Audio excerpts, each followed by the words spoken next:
Bonjour à tous. Ici messagère Evelyne Pelletier du ministère des éclaireuses et des guerrières qui se lèvent pour briller dans la barque de la vie. On est le 21 janvier et c'est pour que vous dire le 22 janvier, à tous les mercredis, je prends congé. Je prends congé. Parce que c'est dans la journée-là, j'ai beaucoup de rencontres de coaching, ce qui fait que ça va m'en faire trop. Donc, je préfère garder mes mercredis libres, OK, pour mettre mon temps dans ce coaching pour me préparer pour mon rendez-vous. Donc, je répète, à tous les mercredis, je prends congé. OK? Je vais être là jeudi à la même heure, à 10h30, à la conquête de notre destinée vers la terre promise. On continuera la suite de la préparation parce que c'est vraiment important pour être sûr qu'on n'ait pas été, que l'atmosphère dans nos vies n'a pas été contaminée par des mauvaises attitudes, des mauvaises pensées ou de combattre le mauvais combat aussi. OK? Parce qu'il faut connaître à qui qu'on a affaire pour se préparer, pour se muscler spirituellement parlant, combattre le bon combat de la foi. Puis ces ennemis-là ne pourront pas rien faire contre nous, ils ne pourront pas nous résister parce que nous saurons les discerner et on sait et on va comprendre qui est Christ, le Tout-Puissant, qui domine sur les dominations, les principautés. Son nom est au-dessus de tout. Il nous a donné la victoire qui s'est acquise pour nous à la croix. Donc, nous sommes déjà vainqueurs. Mais par contre, pour avoir ce discernement de discerner ce que l'ennemi vise pour pouvoir se protéger, pour pouvoir s'armer de toute l'armure de Dieu. C'est vraiment important. Et en nous, nous sommes des conquérants. Comme une pensée m'a été partagée aujourd'hui, il faut réaliser que ceux qui sont enfants de Dieu, qui ont reçu Jésus dans leur cœur, qui l'ont fait Seigneur et qui désirent le suivre, OK? Comme dans l'arche de Noé, que j'en ai parlé, la famille était cachée dans l'arche. Elle a pu résister à toutes les tempêtes. Donc, nous sommes cachés en Jésus-Christ. Et Dieu est dans le Fils est dans le Père, le Fils est en nous, nous sommes dans le Fils, nous formons un seul corps. Et lui est à la tête et Dieu est à la tête parce que Dieu est plus grand. OK? Voilà, Jésus est plus grand que nous, mais Dieu est plus grand que lui. Et c'est important de comprendre ceci. Notre esprit, j'en ai parlé aujourd'hui, notre esprit siège dans les lieux célestes. Donc, nous sommes déjà dans la royauté de la mentalité céleste. Nous sommes déjà vainqueurs et nous marchons en vainqueurs. Mais notre corps vit sur la terre. Et si on écoute les émotions de nos corps, les sièges de nos émotions, nos sentiments, c'est sûr et certain qu'on ne se verra pas de cette manière. La vérité que par la foi, nous siégeons dans les lieux célestes, cachés en Jésus-Christ, comme Moïse a été caché dans le rocher. C'est de réaliser que l'Esprit de Dieu qui est en nous a régénéré notre esprit, afin que notre esprit soit fort et puissant par le nom de Jésus. On n'est pas appelé à vivre dans la peur et dans la honte. Ceci ne fait plus partie de nous parce que notre esprit est dans les lieux célestes. Il a été téléchargé. Il a enlevé des ténèbres à la lumière, de la mort à la vie, transporté dans le royaume des lumières. Il nous a transportés en esprit, avec lui, cachés en lui, par sa résurrection. Nous siégeons dans les lieux célestes, parce que c'est par lui, par la foi, que nous avons ressuscité avec lui. Donc, par la foi, nous croyons à la résurrection. Par la foi, nous croyons que notre âme est sauvée. Mais elle n'est pas dans cette dimension, mais elle est par la foi. Notre foi nous transporte. Et c'est vraiment important de le réaliser. On est sauvé par la grâce, par le moyen de la foi. Donc, mon âme est sauvée par le moyen de la foi. Si je crois que je suis sauvé par le moyen de la foi et ce que Jésus a fait à la croix a tout accompli, à partir que je suis caché en lui, à la résurrection, je suis ressuscité par lui, par la foi. Mais mon corps est encore sur la terre. C'est vraiment important. Il faut qu'il y ait un switch dans nos pensées. Il faut qu'il y ait un changement. Il faut qu'il y ait un retour. Lorsque nous avons l'esprit de consolation, l'esprit de vérité nous enseigne dans toute la vérité. Aujourd'hui, j'ai eu une pensée, parce qu'il avait arrivé quelque chose, une difficulté avec la technique. Et ça avait arrivé un petit peu vers la fin encore. Et là, j'avais trouvé le problème, c'était simple comme bonjour, mais je ne l'avais pas pensé de vérifier là. Et là, la pensée qui m'est venue, lorsqu'il arrive toutes sortes de distractions, toutes sortes de difficultés, c'est parce qu'on n'a pas bien écouté la voix de Dieu. Et là, on se demande pourquoi ça va mal, pourquoi ça ne marche pas, pourquoi que telle et telle affaire arrive. Et là, on sait que Dieu est là, qui peut nous aider, qui peut nous aider à, je ne sais pas moi, réparer quelque chose, à aller de l'avant, à aller à un endroit. Il est avec moi. Mais on ne lui a même pas demandé. Ou il nous le dit, puis on ne l'a même pas écouté. Et là, on se court de gauche à droite et ça ne va pas pantoute.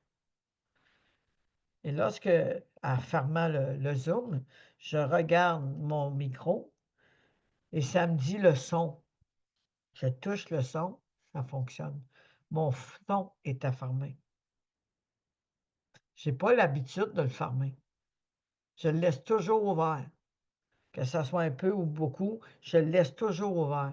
Mais il était complètement fermé. Mais moi, dans ma tête, je le laisse toujours ouvert. Je me suis dit, il est ouvert. On regardait ailleurs. Mais qu'un coup, ça a tout fini, que l'esprit m'a dit, a mis sur mon cœur le son. Je pense même qu'il a dit le son de mon micro. En tout cas. Puis là, j'ai fait, ah ouais? Et j'ai touché, j'ai monté son, c'était ça.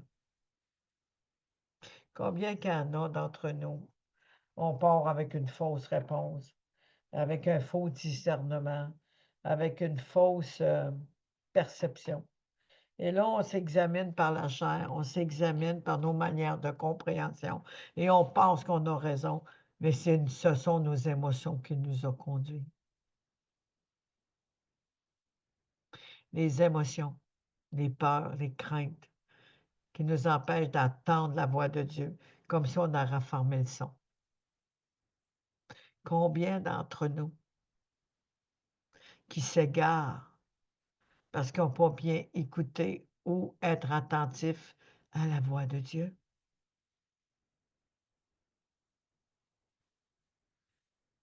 Que le Seigneur, je demande au Seigneur de nous pardonner de toute distraction, de fausses perceptions, de mensonges émotionnels. Et on pense que c'est vrai parce qu'on sent une peur. Puis là, à un moment donné, on gonfle le mensonge, puis on est découragé. C'est un peu ça qui est arrivé avec le micro. À un moment donné, plus rien marchait. À un moment donné, c'était ma caméra. La caméra, ça a été facile à régler. C'était juste un changement de branchement de fil. Je l'ai fait, ça a bien été, mais j'ai dû tout fermer et recommencer. J'ai dit, comment se fait le branchement? Parce que probablement, quand vous voulez arranger mon son, je n'ai pas choisi le bon branchement. Je l'ai enlevé, je l'ai mis. Et je regardais après, j'avais un piton à côté qui était fermé. J'avais juste à peser dessus pour l'ouvrir. Mais toutes les autres ont ouvert, sauf lui. Ce qui veut dire, en voulant faire les branchements ou à placer les choses, par mégarde, j'ai fermé le petit piton à branchement de ma caméra. On n'est pas attentif. On n'est pas attentif. Je bénis l'Éternel. Je vais vous lire quelque chose. Merci Seigneur de m'aider. C'est dans Proverbe. Merci Seigneur que je trouve Proverbe. Merci. Proverbe.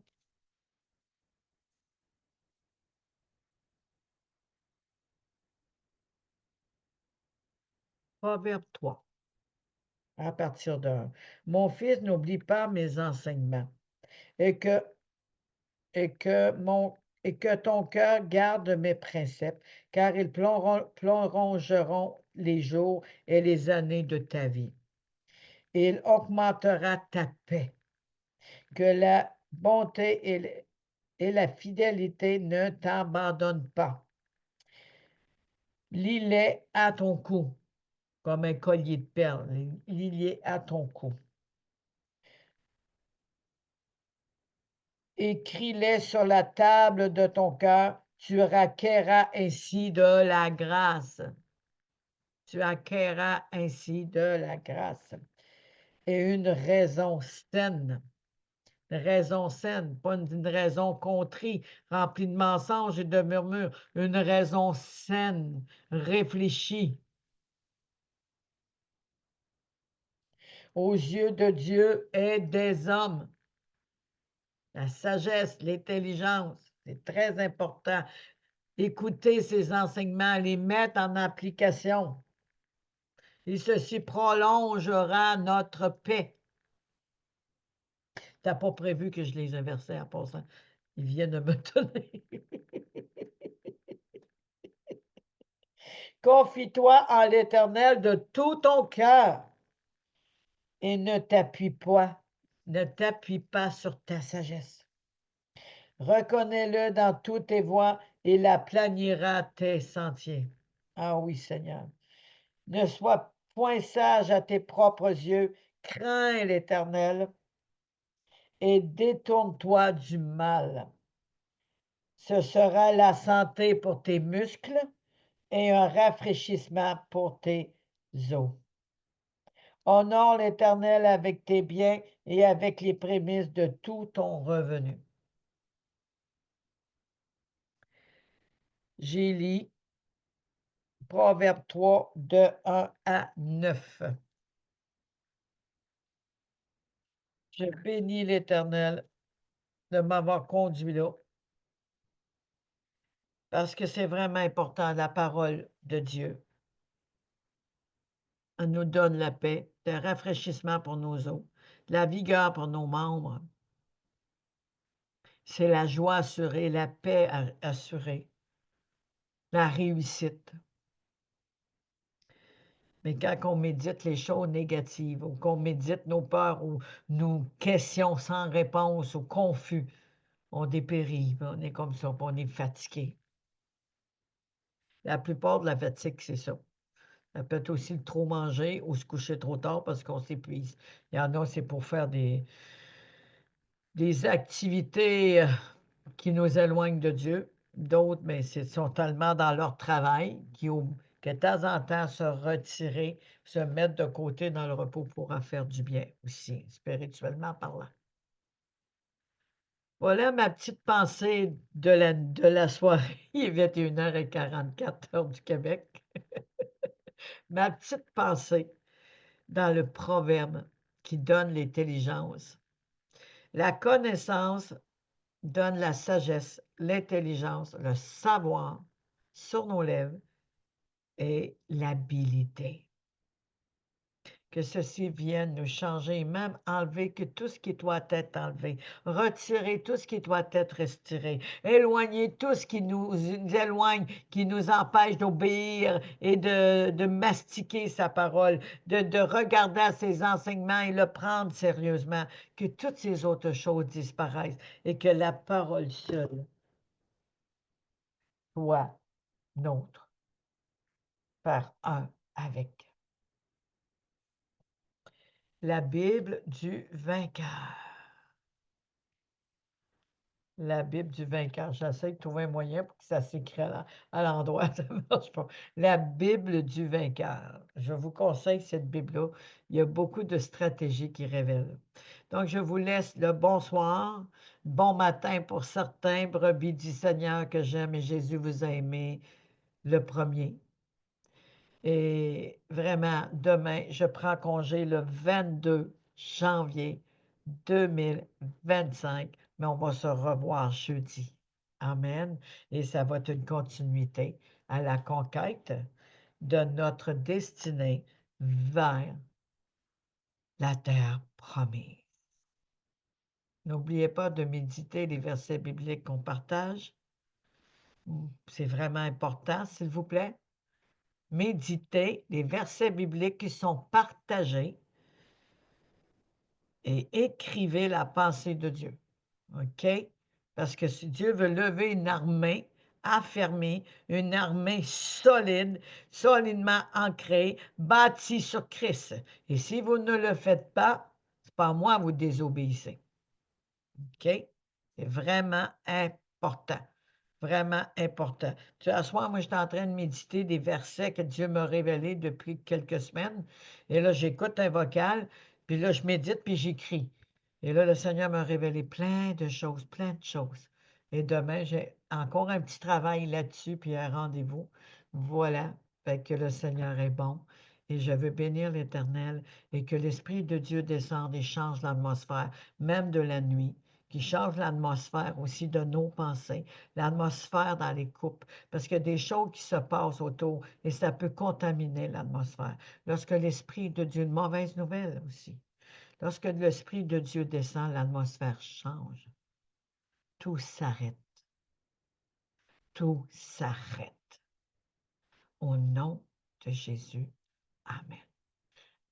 À jeudi, et je vous dis le bonsoir ou le bon matin pour ceux qui sont dans d'autres fuseaux horaires. Bye bye. Merci Seigneur.